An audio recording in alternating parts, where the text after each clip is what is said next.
tajaajila nama dhuunfaa fi mootummaaf kennuuf ragaa haqa qabeessaa fi amanamaa ta'e maddisiisuun fayyadamummaa qaamolee hawaasaa garaagaraa mirkaneessuuf bu'uura ta'uun tajaajilaa jira. Hojiirra oolmaa sirna galmeessa siviilii gurmaa'insa hawaasaa keessatti sirnoomsuuf leenjistoota miseensota manaajimentii ejensii galmeessa siviilii Oromiyaa fi biiroo dhimma hojjetaaf hawaasummaa Oromiyaa fi barsiisota kolleejjii pooliiteeknikaa guddina hawaasaa Bishooftuuf magaalaa Adaamaatti kenname.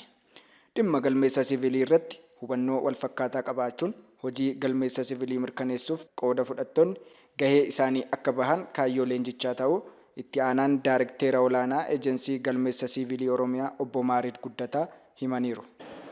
Akkuma addunyaattis hojii qaama tokko waajjira tokko qofaan hojjetamu miti. Qaamolee adda addaatu hirmaannaa gurguddaa qaba achi keessatti. Kanaaf qaamolee sana ilaallee jara wajjin hojjechuun dirqama jechuudha.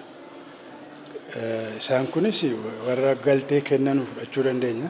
Kan akka biiroo dhimma hojjetaaf hawaasummaa dabalatee qaama uummataa fi taateewwan adda addaa of hirkaa qaban bira ga'uu nu gaafata. Hawaasa adda addaa warra of hirkaa